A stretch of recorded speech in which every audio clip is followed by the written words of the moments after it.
अस्सलामुअलैकुम। मेरा नाम है मोहम्मद हाशिम और आप देख रहे हैं MHF बर्ड्स। दोस्तों, जैसा कि आप देख सकते हैं कि इस वक्त मेरे पास कोड तुम्मा या तुम्मा मौजूद है। तो ये परिंदों के लिए कितना फ़ायदेमंद होता है, इस पर हम बाद में बात करेंगे। यानी कि इसके इतने को फ़ायदे हैं कि मैं आपको बाद में बताता हूँ, जब मैं इसकी गोलियाँ बनाऊँगा और ये बताऊँगा कि ये आपने कितनी मिकदार में और किस तरह अपने परिंदों को देनी है। लेकिन पहले हम ये जान लेते हैं कि हमने इसको बारीक कैसे करना है और किस तरह इसकी गोलियां तैयार करनी हैं। तो ये मैंने अभी इस वक्त सारा इसके अंदर डाल दिया है ताकि मैं इसको बारीक कर सकूं।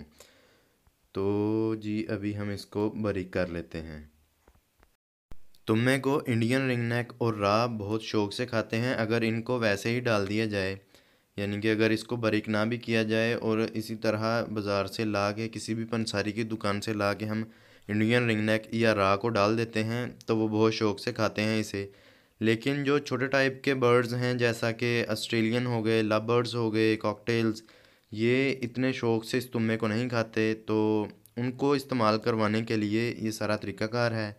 जैसा कि आप देख सकते हैं कि अभी ये काफ़ी हद तक थोड़ा सा मोटा मोटा है, लेकिन अभी इसको मज़ीद बारीक करेंगे। उसके बाद इसके अंदर एक और चीज़ ऐड करने के बाद इसकी गोलियां बनाएंगे और मैं आपको बताऊंगा कि किस तरह से और कितनी मिकदार में आपने अपने पैरट्स को, अपने बर्ड्स को, कह लें कि कबूतरों को या मुर्गी वगैरह को आपने किस तरह इस्तेमाल करवाना है। तो मैं तो फ़िलहाल इसे यानी पैरट्स को ही इस्तेमाल करवाऊँगा।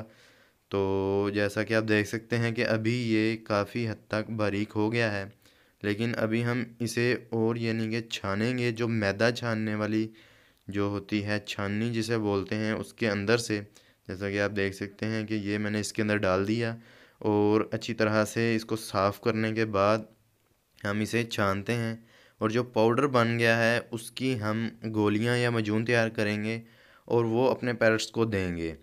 और ये कितनी फ़ायदेमंद होती हैं ये मैं अभी आपको गोलियां बनाने के दौरान ही बताता हूँ। तो ये बिल्कुल बारीक हमने कर लिया और जो अभी मोटा मोटा बचे उसको दोबारा से बारीक करेंगे ताकि सारा एक तरह का ही हो। तो ये इसको अच्छी तरह से चारों तरफ से हिला हिला के ताकि ये सारा जो है बारीक मटेरियल, वो जैसा कि आप देख सकते हैं कि ये बारीक हो गया है। और जो अभी मोटा बच गया है इसको हम दोबारा डाल के बारीक करेंगे, यानी कि कूटेंगे दोबारा इसको। जैसा कि आप देख सकते हैं कि ये काफ़ी सारा जो है ये भी बारीक अच्छी तरह से नहीं हुआ है, क्योंकि हमें बिल्कुल पाउडर चाहिए जिसके अंदर हम दोबारा से एक चीज़ ऐड करने के बाद उसे पैरट्स को डालेंगे। तो ये आप देख सकते हैं कि ये इसके अंदर दोबारा से डालने के बाद हम इसको पाउडर बनाएंगे जैसा कि हमने पहले तुम्मे का किया था। तो जैसा कि आप देख सकते हैं कि इस वक्त मैंने तुम्मे को बिल्कुल बारीक पाउडर कर लिया है। तो ये जो सारा पाउडर है ये एक तुम्मे का है जो कि इससे थोड़ा सा बड़ा था। तो ये बिल्कुल पाउडर बन गया है। तो हम इसकी गोलियां बाद में बनाते हैं। तो पहले मैं बता देता हूँ कि इसके फ़ायदे कितने हैं। तो इसके फ़ायदों की लिस्ट बहुत ही लंबी है, तो चंद जो सबसे ज़्यादा अहम हैं और जो मैं चाहता हूँ कि आपको भी पता हो वो मैं आपको बता देता हूँ। कि एक तो ये एक्स्ट्रा फैट जो परिंदों को हो जाती है उसको जज़्ब करके इनके बीठों के रास्ते या पखाने के रास्ते खारिज कर देता है। तो दूसरे नंबर पर फालिज और लकवा जो है उसके खिलाफ जो मुदाफ़ती निज़ाम है इनका, उसको बेहतर बनाता है। और जनाब इसके बाद जोड़ों का दर्द जो होता है, क्योंकि परिंदे तो बोल के नहीं बता सकते हमें, तो फिर भी ये उसके ख़िलाफ़ भी जो है वो बहुत अच्छा रिज़ल्ट्स हमें फ़राहम करता है। और अक्सर जो जोड़ों में सूजन आ जाती है वो उनकी वजह से अक्सर परिंदे एक्सपायर भी हो जाते हैं। तो उनके जो पंजे हैं वो सूजना शुरू हो जाते हैं।